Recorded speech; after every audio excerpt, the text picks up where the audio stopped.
Hello and welcome to State of the Economy.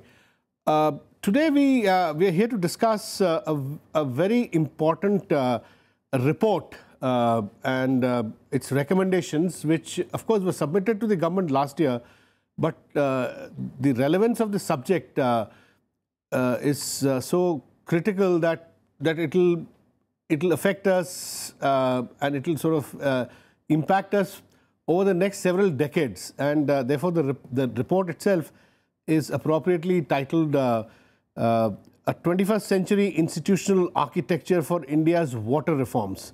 Now, everybody agrees that water is a scarce resource, and especially in a country like India, 1.2 billion plus people, our future really depends on how we manage our water resources in an optimal fashion, preserve our water resources and sort of use it in an efficient way to sort of run our economy, to run our agriculture, even things like drinking water. These are issues which are staring at us and demanding urgent attention. So this report, which has been submitted to the government, addresses many of these issues in detail. So we decided to have the chairman of the report in our studios to tell us what exactly discuss the details of this report. So we have Dr. Mihir Shah with us, a former member of Planning Commission. Welcome, Mihir, to this show. And you worked even earlier as member of Planning Commission. You worked a lot on water. Now tell us, what are the key recommendations of this report that you have submitted to the government, and government is seriously looking at 21st century institutional architecture for water reforms. Now, this implies that the 20th century way of managing water is pretty much outdated. That's what your report also says. So we have to look at everything afresh. Just give us an idea of what you're trying to say. Yeah, I mean, thank you, Venu. To begin with, you mentioned how serious the water crisis has become in our country. And the citizens of India don't need telling. The government of India also is fully aware, the states are aware. And I think there is a general groundswell that something has to change. Yeah. That something very dramatically has to change if we have to solve India's water problems. Now, as you said, that 20th century, a great degree of achievements have been recorded.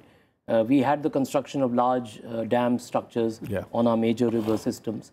We had the use of groundwater, which really triggered the Green Revolution in the 1970s and 80s and so on. But what the report is saying is that now we need to relook at these strategies in some depth. Because what was happening earlier, the results that were expected with the kinds of investments that have been made. Let me begin with the large irrigation projects. Since independence, we have spent around 400,000 crores on these large and medium dam structures. And what has happened is that while there has been an increase in irrigated area, the statement with which our report begins is the one which was made by the Honorable Chief Minister of Maharashtra in a debate in the State Assembly last year, where he said that how is it the case that Maharashtra has the largest number of big dams in this country, and yet our irrigated area as a percentage of agricultural area is among the lowest. So clearly, because the water from there is not taken to the farmland, is it? Yeah, that is one of the key issues that we have raised. Yeah, your report mentions that. There is a big debate on large dams, whether they should be there or not be there. So you talk about the last mile infrastructure, irrigation infrastructure. What we are saying is, look, that is one debate. That is a different issue about whether at all these large structures should be built. We are actually not entering that debate strictly. What we are saying is, look, we have created these dams. But for water governance systems. We are saying that there are trillions of liters of water stored in our dam structures today. That water is not reaching the farmer for whom it is meant. We have to do something to reform the management of our command areas, as they are called, and ensure that this water actually reaches the farmer. Because why doesn't it reach the farmer? So that's what we have gone into some detail. And we have examined the... Is it because of lack of irrigation infrastructure investment? I'll explain.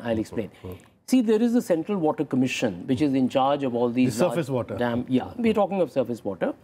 And what this institution is equipped with is the capacity to construct these large reservoirs. So you build the dam, and you build the main canal systems. Okay. But what you can't do, and which you cannot expect a body which only has civil engineers and irrigation engineers, they can't really be expected to actually ensure what you call the last mile connectivity, which is the management of the tail ends of the command, which is the management of water when it reaches the farmers' fields. Which is described by this government in its manifesto as Har Khet Mein Pani infrastructure, right? Har Khet Ko Pani is absolutely the right approach that is being emphasized, and I completely agree with it. That's what we have emphasized in our report.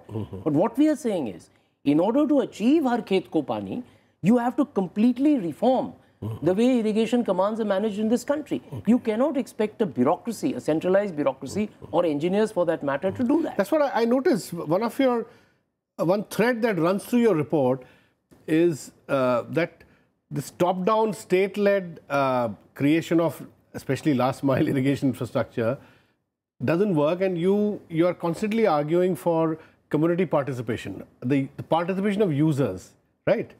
So absolutely, that's something which has not happened so far, but your report says that some states have tried it and succeeded, like Madhya Pradesh. Exactly. No? See, what we are saying is all the recommendations in our report are based on best practice from within India. Within India. They are also, of course, adopted by countries across the world, and we have listed those also. We have studied international. So, which are the states, according to you, which have successfully created community participation? The state which pioneered this work was Gujarat. The agrarian miracle, so-called, from 2000 to 2010, the 10% rate of growth that Gujarat achieved is essentially on the basis of the reforms that they did in managing irrigation commands, in making it what is called participatory irrigation management. It's also called irrigation management transfer. What you're saying is, let the farmers themselves have a sense of ownership over the water. What happens then is that the farmers are willing to pay for the water that is being provided. See, unless people pay for that water, which is being provided at such huge cost, if 400,000 crores has been invested, and if farmers are willing to pay, then what happens is, we also, of course, must empower these water user associations to collect what we call irrigation service fees, and then use that fees in the maintenance and operation of these systems at the tail end. This is the Narmada water you talk about, which was taken to the fields. No, it's not just Narmada. See, the point is there are so many large dam projects, medium dam projects, which are creating capacity, but the capacity is not being utilized. So we are saying there is a growing gap between the capacity that we are creating through these large dams and the capacity that is utilized, which means the water that reaches the farmers. And what therefore you have to do is, you create these water user associations and you empower them to collect the irrigation service fee and also retain that fee. So that when they have that fees at their command, they are able to ensure that management systems are set up. So what is the problem, Mihir? Now, this government in its manifesto had also talked about Har Khet Ko Pani and had promised that the centre would also provide adequate funds to ensure investment in last mile, as you said, infrastructure for Har Khet Ko Pani. Now, I've spoken to other agriculture economists like Ashok Gulati, who's lamented that the centre's contribution has been way below what is really required. About 6,000 crore has been allocated annually, and he says that you need at least 50-60,000 crores to. So, are funds a problem? Venu, I think we need to really look at this question afresh. Because this is also top-down. Because, you know, look, this is what we have done. I'll tell you, we studied the experience of these projects. You know, what is the cost overrun in these projects? 1,382%. I mean, this is a complete squandering of scarce financial resources. So why is so much cost overrun? That's what I'm saying, that unless we are going to improve the efficiency of these systems functioning. So here is what we propose. We agree that investments in irrigation are extremely important, okay?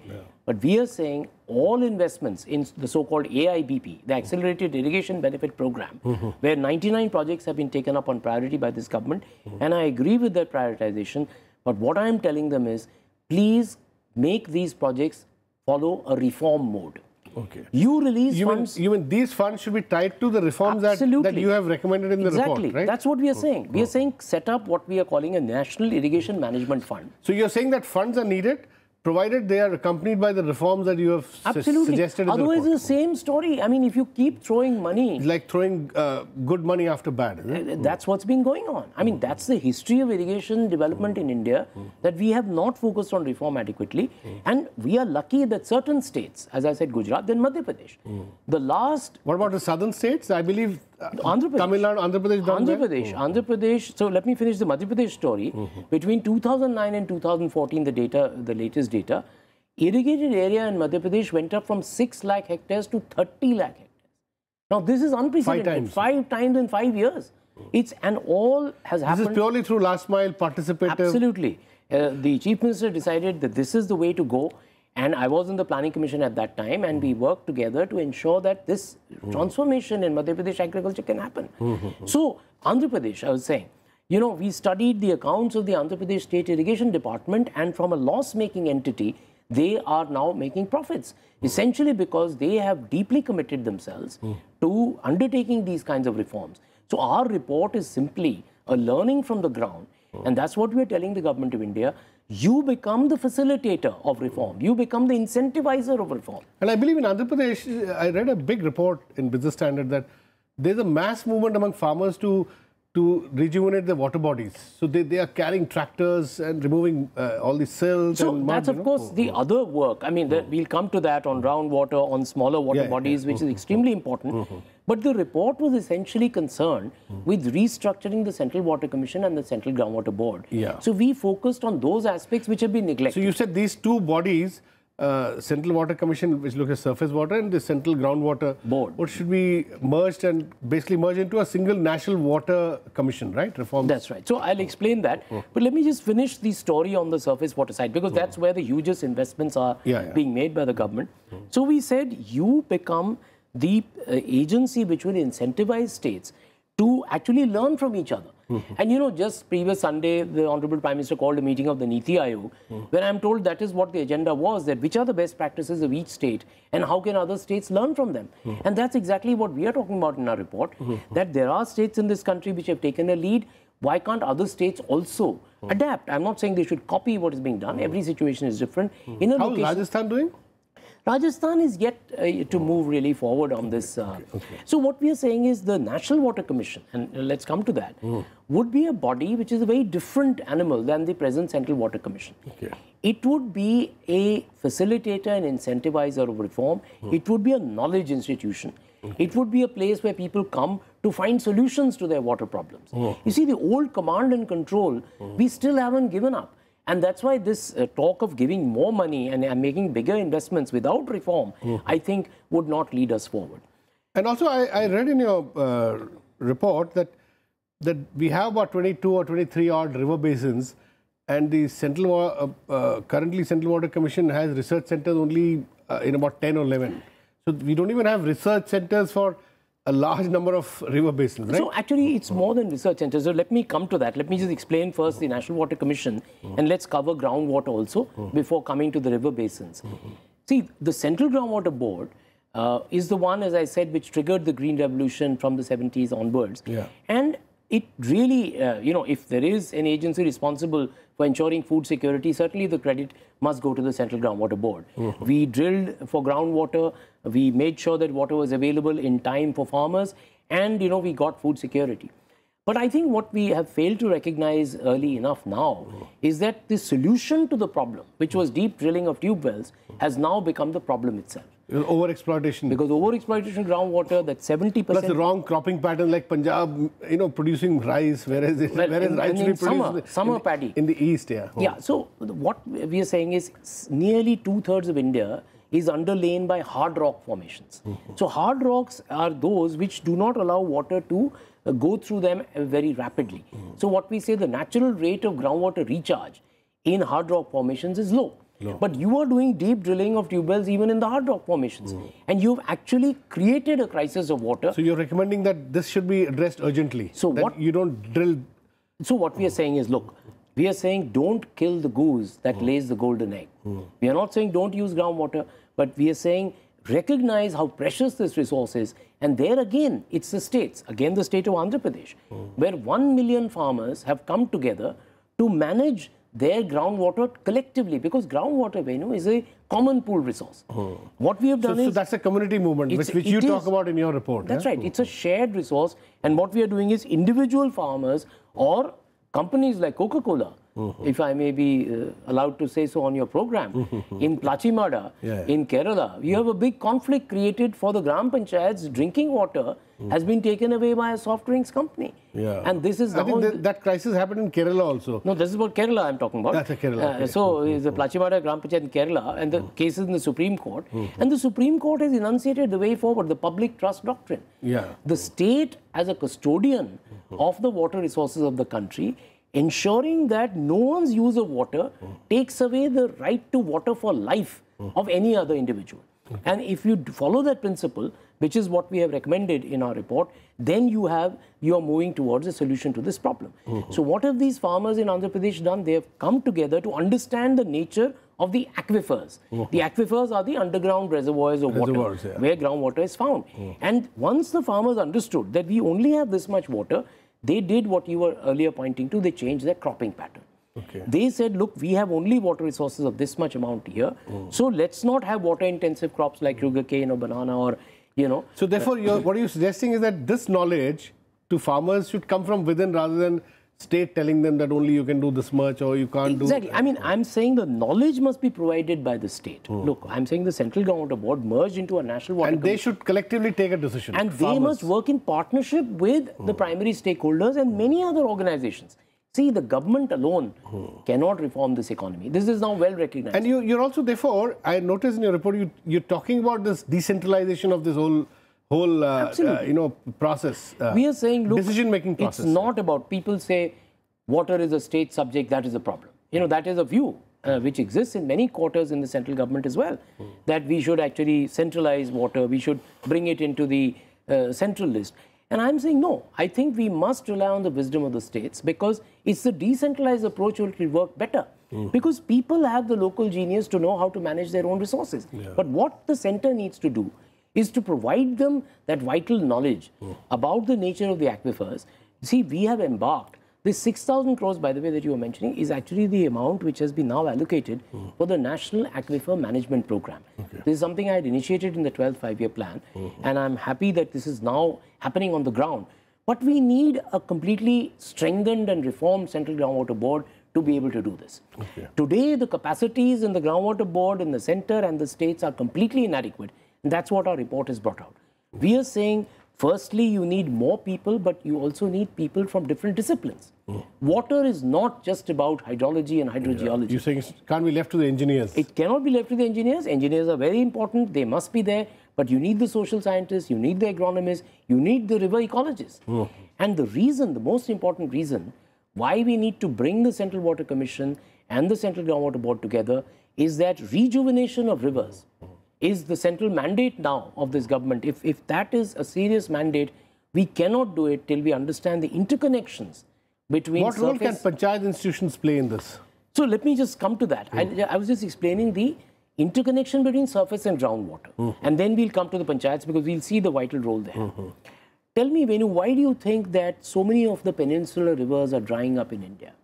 You know, people don't realize that a lot of that is happening because we are drilling deep for groundwater, which was providing the water for these rivers in the post-monsoon period. See, after the monsoon, where does the water come from in our rivers? You take the Shipra, you know, we had the Singhast in Ujjain. And the Honorable Chief Minister of Madhya Pradesh very exercised. Now, Shipra is the river has dried up. How are people going to have the holy bath? So, you know what we had to do is to bring the water from the Narmada across the Vindhyas through pipelines to actually enable the bath to take place. You see, Triambakeshwar, Godavari, the second largest river in India, the holy shrine is in tatters. You see the state of that shrine. So what we are saying is we have not recognized adequately the deep interconnections between groundwater and surface water.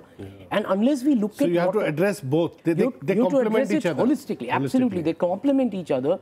And what has happened is the left hand of groundwater does not know what the right hand of surface water is doing. Therefore, the need for them to merge and come under one institution. One institution. And then let's come to your point about the river basins, that you work at the river basin level. What's the point of your sitting in Delhi and being the command and control of India's economy. That is the 20th century paradigm. We have to go to the 21st century. We need the expertise at each river basin. And as you said, many river basins are unrepresented either by the Central Water Commission or the central government board.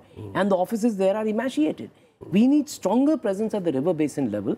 And then it becomes a people's movement where the panchayats play a lead role, where river rejuvenation has to be a people's movement, it has to be a national movement, technically advised by the National Water Commission, which has disciplines, not only from the traditional water disciplines, but all the other. So how do you redesign the institution? What are your recommendations? Well, once you merge these, do you think that they should have their branches in every state or at panchayat level, offices? So what we are saying is, firstly, we have the National Water Commission as an adjunct office of the Ministry of Water Resources, headed by a senior administrator with experience. Okay, with why not a completely independent commission? Why attached to one ministry or the other? You see, the thing is that there is a national mandate which the commission has. Some would even suggest that if this is so critical, why not right under the Prime Minister's office? After all, science and technology, etc., is looked after by the PM, no? Well, look, I think these are decisions the government in its wisdom has to take. What we are saying is that fundamentally you require an institution like that, which is a knowledge institution, which is focused on reform, which is trying to find solutions for the problems that the people face. If you're making such a dramatically new, create a new arrangement, then it should move away from the erstwhile ministry, because if it remains under that ministry, then that bureaucracy will keep a certain, the ancient regime will keep a hold on that. So let me tell you, in the last, since I've submitted the report, do you agree with me? Yeah. No, I'll tell you the little bit of the history of what's been happening in the last 1 year. And I've been working very hard with the ministry. And we have had a big pushback from the Central Water Commission. There are many... Yeah, I've read about that. Yeah. You see, they are complaining. They are feeling threatened, and we are trying to say, look, it's not like that. It's not that you have no role to play. And so we are negotiating a transition venue here, okay? I may agree with you that a complete clean break would work best, but I also feel that there is a lot that those who have been there have to contribute. There are many young officers in the Central Water Commission. I've learned so much in this last 1 year. Basically engineers you're talking about. No, but engineers with a different perspective. These are young engineers with a multidisciplinary perspective who understand the value of what we are saying in our report. And they are saying that they are very enthusiastic. Why should we have a course on water ecology at specialized courses at the university Absolutely. levels? I mean, you give me the opportunity to tell you that just tomorrow, we have an inception workshop for such a course at the Shiv Nadar University, where I am now distinguished visiting professor. We are starting a course on water science and policy, precisely in response to the Honorable Prime Minister's, repeated lament that we don't have enough focus on water education. And water education in this multidisciplinary perspective, which also feeds into policy. We are hoping that in our course, it will be government officials, NGOs, people from industry who will be coming. We'll have a modular structure where people learn. Because it is true what you're saying, because unless we have the reformed perspective available with professionals, who is going to run this National Water Commission? We have a dramatic shortage of these kinds of professionals. How serious is the Mihir water crisis? Because your report says that if it is business as usual, then by 2030, only half of India's water demand will be met. Is it that alarming? I mean, that sounds very, very alarming. It's alarming, and that actually figure is so global that doesn't give you the flashpoints which are there. I was just reading the latest data coming in from Bihar. And if you look at arsenic, the kind of levels of arsenic in water. Mercury, arsenic, fluoride. That's right. So let me just finish with arsenic. The maximum acceptable limit is 50 parts per billion. You know how much Bihar has in certain parts of Bihar? 3,880 parts of arsenic per billion. I mean, that's like, I don't know, completely unimaginable what we are doing. Mercury, as you said. And then I'll tell you, when I went in the Planning Commission, Chief Minister invited me for a study of the Punjab water situation. We have uranium in the Punjab water. And there's a Kansas Express which plies every day. So, we're running out of time. Just tell me in a few seconds, what should be the next step? Is the government doing something? If it is so alarming, if by 2030 only half of India's water demand will be met, if we continue as usual, as we are now, so... Absolutely. You know, I think I have got a very positive response from the Ministry of Water Resources. This is for the first time. When I was in the Planning Commission, the Ministry was pushing back on all these kinds of reforms I was suggesting. I made a presentation to the Prime Minister's office, who were very enthusiastic. I'm just hoping now that the first steps, as you said, could be taken. I think the government should notify the National Water Commission. I think there are people in the Central Water Commission who are completely understanding now the logic. So negotiations are on to merge? The negotiations are on, and the Secretary Water, Dr. Amarjeet Singh, is working day and night to try and persuade the Central Water Commission officers to understand. Is the Prime Minister's office also intervening? Yes, the Prime Minister's office, we had a presentation. They are keenly following what the ministry is doing. And I am relatively optimistic that, you know, soon we would see something. I mean, exactly what we say in the report, 100% will be followed, we don't know. Generally, even if... Yes, a movement in that direction, I think, is looking very likely to me. Yeah, thank you very much, Dr. Mihir Shah, for talking to us. And I hope some of your recommendations do indeed get implemented. That's all we have in this edition of State of the Economy. We'll be back with you next week. Thanks for watching.